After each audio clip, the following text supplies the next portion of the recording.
बॉलीवुड की चकाचौंध में एक ऐसी प्रेम कहानी छुपी है जिसे दुनिया ने कभी पूरी तरह नहीं समझा, और एक ऐसा प्यार जो जितना खूबसूरत था उतना ही विवादों से भरा हुआ और खतरनाक भी था। ये कहानी उस आदमी की है जो अपने दिल की आग को छुपा नहीं पाया, और उस हसीना की जिसे ड्रीम गर्ल कहा गया पर दिल किसी और के लिए धड़कता रहा। धर्मेंद्र और हेमा मालिनी, पूरा बॉलीवुड इस जोड़ी से हिल गया था। साल था 1970। फिल्म थी तुम हसीन मैं जवान की शूटिंग चल रही थी। सेट पर एक लंबा हैंडसम सदी हुई मुस्कान वाला एक्टर खड़ा था। नाम था धर्मेंद्र, और दूसरी तरफ वही लड़की जिसकी आंखें जैसे किसी को भी कैद कर ले। नाम था हेमा मालिनी।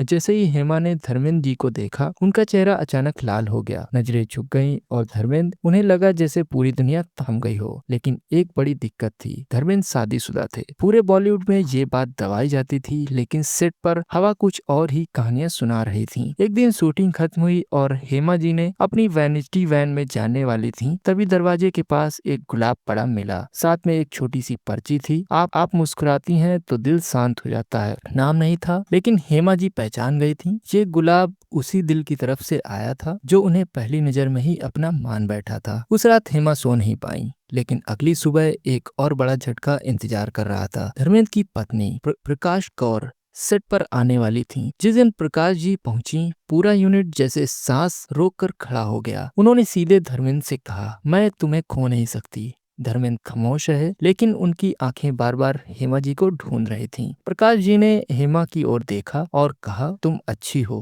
पर मैं धर्मेंद्र को छोड़ नहीं सकती। हेमा की आंखों में पानी आ गया। उन्होंने दिल को मजबूरी से रोक लिया, पर धर्मेंद्र जी वो रात भर सो नहीं पाए। उनकी जिंदगी दो हिस्सों में बट चुकी थी। फिल्म शोले की शूटिंग के दौरान एक खतरनाक सीन था जिसमें धर्मेंद्र को ऊंचाई से कूदना था। प्रोड्यूसर ने कहा, बॉडी डबल यूज कर लेते हैं, लेकिन धर्मेंद्र मुस्कुराए और बोले, नहीं, हेमा देख रही है, मैं खुद करूंगा। उन्होंने स्टंट किया, रिस्क लिया, और जैसे ही नीचे उतरे, हेमा दौड़कर आई। आप पागल हैं क्या? धर्मेंद्र ने मुस्कुरा कर कहा, अगर तुम घबराई हो तो समझो तुम मुझे चाहती हो। पर पल में पूरे सेट को बता दिया, ये प्यार सिर्फ केमिस्ट्री नहीं, हकीकत था। हेमा ने के पेरेंट एक रिश्ते के खिलाफ थे। उन्होंने साफ कर दिया, नो अलाउड। धर्मेंद्र टूटने लगे, अकेले रहने लगे, पीने लगे, लेकिन हेमा से दूर रहना उनके बस में नहीं था।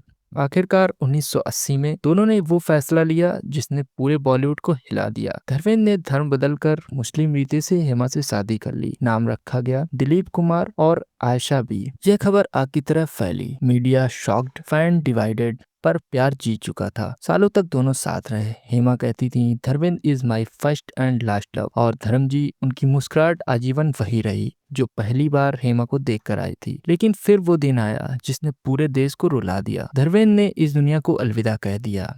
हेमा की आंखों में वो खामोशी थी जो ये बता रही थी कि उनके दिल का आधा हिस्सा बिखर चुका है। अंतिम संस्कार में वो चुप खड़ी थी, लेकिन उसकी आंखों में वही कहानी चमक रही थी। एक गुलाब, एक खतरा, एक कूद और एक प्यार। वो दुनिया की किसी ताकत से नहीं रुका। कुछ लोग इस दुनिया से जाते नहीं, पर नजरों से ओझल हो जाते हैं। धर्मेंद्र और हेमा की प्रेम कहानी आज भी वही धड़कती है, दिल के सबके गहरे कोने में। दोस्तों, कैसी थी ये स्टोरी? एक बार कमेंट बॉक्स में जरूर बताना। मिलते हैं नेक्स्ट वीडियो में, तब तक के लिए बाय बाय दोस्तों।